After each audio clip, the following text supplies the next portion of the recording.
بەڵێ کاک جەلال سڵاو لێ و لە بینەرانی بەرنامەی پەیامی ڕۆژی کەناڵی ئاسمانی پەیام دیارە ئێستاکەمەوەتام لە گۆڕستانی سێوان لەسەر گۆڕی شەهید ڕێژوان یەکەمین شەهیدی خۆپیشاندانەکانی حەڤەی شوبات و ڕۆژانی دواتر کە دیارە ڕێژوان لە بەردەم دقی چواری پارتی دیموکراتی کوردستان لە حەڤەی شوباتی ساڵی 2011 لە ئەنجامی ناڕەزایەتی خەڵک کاتێکە بەربارانی لقی چواری پارتی کرا و ئەوانش بە دەستڕێژی و لە وەڵامی و هاوڵاتیانەیاندایەوە و لەوێ دەست بەجێ ڕێژوان گیانی لەدەستدا و نزیکی زیاتر لە 50 کەسی دیکەش بریندار بوون دیار بوو دەستڕێژی گولەکان ڕاستەخۆ لە هاوڵاتیانەکرا و هاوڵاتیانی کردبوو یا ئامانج دواتر و لە ڕۆژی هەژدەی شوباتە لێرە لە گۆڕستانی سەیوان ڕێژوان بە خاک سپێردرا هەر لە ئێرەوە خۆپیشاندانەکان دەستی پێکردەوە و نزیکی زیاتر لە 6 ڕۆژی دیکە بەردەوام بوون بۆ قسەکردن لەسەر شەهیدکردنی هاوڵاتیان و بەدادگەی نەگەیاندنی ئەو کەسانی کە ڕێژوان و شەهیدەکانی دیکەیان شەهید کرد لەگەڵ بەڕێز دکتۆر شێرکۆ حەمرامی قسە دەکەم دکتۆر سڵاو لێبێ سوازم دەرفەتە پێمان بڵێ کە بەدادگەی نەگەیاندنی ئەو کەسانی کە ڕێژوانیان شەهید کردووە کەسەکانی هاوڵاتیان دیکەیان شەهید کرد مانای چیە گەیەنێت لە ئەمڕۆ کە حەڤەی شوباتە یادی ساڵەی شەهیدانی حەڤەی شوبات و ڕۆژانی دواییە لەسەر گڵکۆی کاکە ڕێژوانین دوێت بۆ هەموو ژیانی پاکی شەهیدانی حەڤەی شوبات و ڕۆژانی دوایی و هەموو شەهیدانی کوردستان و هەموو ئەو شەهیدانەشی کە لە پێناوی ئازادی ئینسانە لە هەر شوێشی ئەم دنیاە بێ ژیانیان لەدەستداوە درودیان بۆ نێرین ئەوەی کە دەسەڵات تا ساکە بکوژان و تەقەکەرانی بە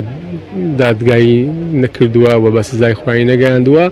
ئەوەیە کە لەم وڵاتە لە ڕاستیە هەموو کایەکان بە حیزبی کراوە و بە تایبەتی مؤسساتی قەزایی لە هەرێمی کوردستانە بە تەواوەتی بە سیاسی کراوە و ئەوانە خۆیان بە تایبەتی پارتی وێشێتی کە دەستیان سوورە بە خوێنی ئەم ڕۆڵانە لە حەڤەی شوبات و ڕۆژانی دواییە نایانێ بم بەست نایکەن و ئەگەر بێت و ئەمە بکەن لە ڕاستیە دوایتر کەسی تر تەقەیان بۆ ناکاوە کەسی تر بەم شێوەیە ڕوبەڕووی هانوشتمانیانی کوردستان نابێتەوە و ئەم دەسەڵاتی ئێرە دەسەڵاتێکی خێزانی عایلەی سیاسی بنەماڵەییە و خۆی لەسەر و هەموو سوڵتەیەکەوە دەبینێتەوە و من ئەو کەسانەی کە کوڕی حیزبن و بەخێوی کردوون بۆ ئەوەی لە ڕۆژێک وەکو خۆپیشاندەرانە ڕوبەڕووی خەڵکیان کاتەوە و ئەوانە حیزب ئەیان پارێزێ بەڕاستی دکتۆر خۆپیشاندانەکانی حەڤەی شوبات و ڕۆژانی دواتر تا چەند ئامانجەکەیان پێکە ئایا ئەو بابەتانەی کە خۆپیشاندان دەستی پێکرد بووی بەدیهاتووە لە ڕاستیە هەمیشە جەماوەر لەسەر حەقا و داواکانیان ڕەوایەوە بە تایبەتی ئەو کاتی کە حەڤەی شوبات ڕوویدا ڕاستە ڕەنگە ڕووی ئاستی مەعیشیەوە ئاستی مەعیشی خەڵک باش بوو بێ بەڵام لە ڕووی خزمەتگوزاری لە ڕووی سیستمی حکومڕانی لە ڕووی شەفافیەتەوە یعنی من هەمومان نەزانین کە داوای خۆپیشاندەران دواتر برایە پەرلەمانی کوردستان لە مانگی 2011 بڕیاری ژمارە 2 لە لەدایک بوو ئەگەر ئەو کاتە ئەم حکومە فاشیلەی هەرێمی کوردستان بڕیاری ژمارە 2 کە بەرهەمی خۆپیشاندانەکانی حەڤەی شوبات و ڕۆژانی دوای جێبەجێ کردایە بە دڵنیایی دۆخی کوردستان ئێستا بەم دۆخەی ئێستا نەئەگەیشت بۆیە کوردستان هەمیشە لە قەیرانایە و ئەم نوخبەیە کە ئێستا حکومڕانیەکەن نوخبەیەکن بە هیچ شێوەیە لە خەمی گشتی و لە خەمی خەڵکانین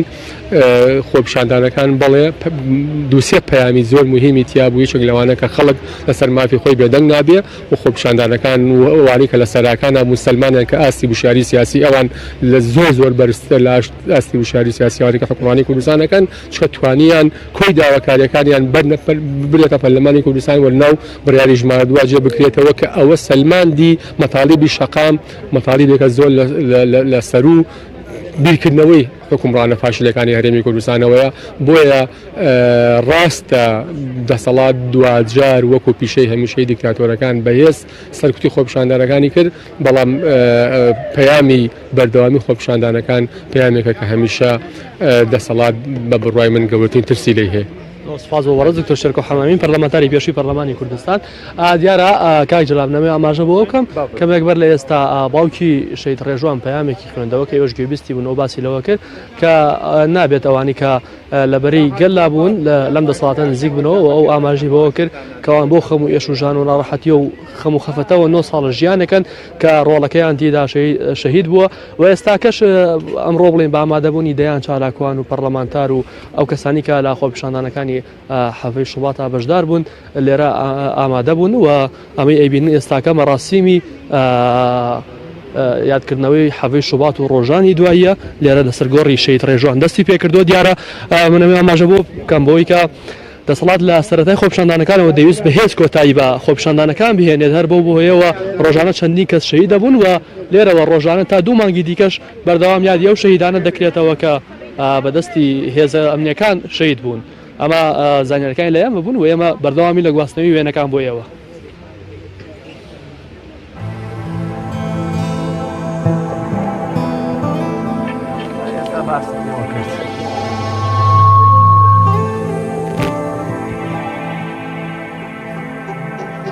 ڕاستی ئەگەر گوێت لە منە دەمەوێ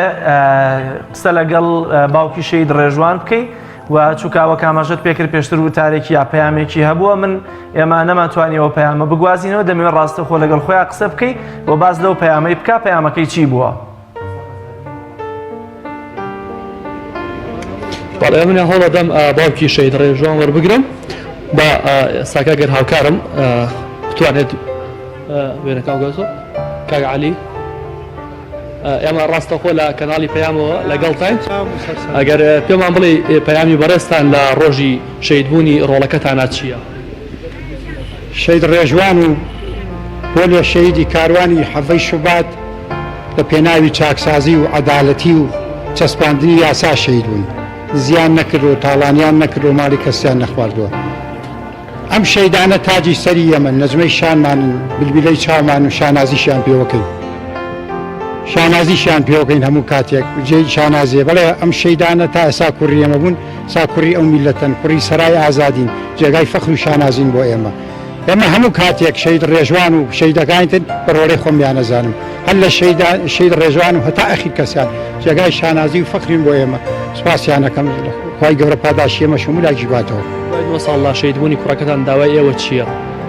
واللهی داوای ئێمە چەسپاندنی یاسا، هیچ تێشکەمان ناوە، نەچامان لە دینار و دۆلار و سەرۆت و سامانەوە ئەمانێ ئەو یاسا سەروە بێ کە پێشێلیەکە. ئەگەر یاسا بێ کوڕی من بۆ شەهید دەبێ، ئەگەر یاسا هەبێ تەقەکەر بۆ ناگیرێ، بۆ تەسلیم بە دادگا ناکرێ. ئێمە مەبەستمان بەس چەسپاندنی یاسا، هیچ تێشکەمان مەبەست نییە. سپاسکە بام لەگەڵ دایکی قسە بکەم. سڵاو لێبەدایەکیان پێوان بڵێ دوای 9 ساڵ لە شەهیدبوونی ڕۆڵەکەتان ئێوە داوای چیەکە؟ والله بێ ئومێدین، ئومێدمان نییە هیچ پیان، چونکە ئەوڵمان قسە کردەوە و هیچ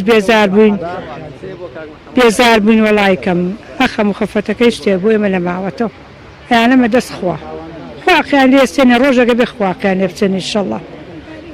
ئەو ئامانژی کە کوڕەکەی ئێوەی تیاش بۆ شەهید بوو پێتان وایە چەندێک بەدی هاتووە؟ والله هیچ بەدی نهاتووە، هیچ شتێ نەکراوە،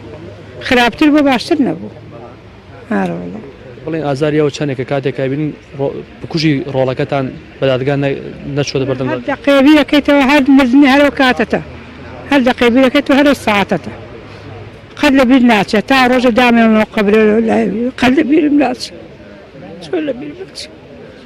یان خوا سەبووریتان بدات. کاجلال ئەویش کە گوێبیستی بوون پەیامی دایک و باوکی شەهید ڕێژوان بوو کە لە حەڤەی شوباتا زۆر باشە. ڕاستی دەمەوێت بزانم لە مەراسیمەکەی ئەمڕۆدا کێ بەشدار بووە. بەڵێ کاجلال لێرە ئەندامانی پێشووی پەرلەمانی کوردستان چالاگوانان لە خۆپیشاندانەکانی حەڤەی شوبات و کە سوکاری شەهیدانی دیکەی خۆپیشاندانەکان بەشدار بوون و هەروەها بەرپرسی بەشێک لە لایەنە سیاسیەکانیش لێرە ئامادەیانە بوو، هاوڕێ و دۆست و خزمانی شەهید ڕێژوانیش لێرە ئامادە بوون و بە ئامادەبوونی ئەوان مەڕاستیمەکە بەڕێوە چوو. منەمەوێ ئاماژە بۆ بکەم یادکردنەوەی خۆپیشاندانەکانی حەڤەی شوبات درێژەیە بێت. هەر ئەمڕۆ کاژمێرسێکە ئەسماعیل لێسا دێمەلات لە خزمەتا بوو، هەر ئەمڕۆ کاژمێرسێ لە هۆڵی ڕۆشنبیری مەڕاستی ڕۆژم بۆ قسەکردن لەسەر مەڕاستیمەکەی بۆ کاک ئیسماعیل قسەکەم کە یەکێک بوو لابێژەرانی سەرای ئازادی کاک ئیسماعیل سڵاو لێبێ پێوان بڵێ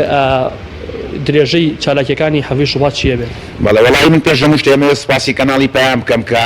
بەڕاستی بە بەردەوامی ماوەی 9 ساڵە لەگەڵ ئێش و ئازاری کە سوکاری شەهیدانی حەڤەی شوبات بەردەوامە جێگای دەستخۆشی و سپاسان دەکەم. بەرنامەکانی ئەو ئیمڕۆ کاتژمێردا لە سەرگڵغۆی شەهید ڕێژوان کۆبووینەوە. کاتژمێر 3 پاش نیوەڕۆژ لە هۆڵی ڕۆشنبیری شاری سلێمانی مەراسیمی حەڤەی شوبات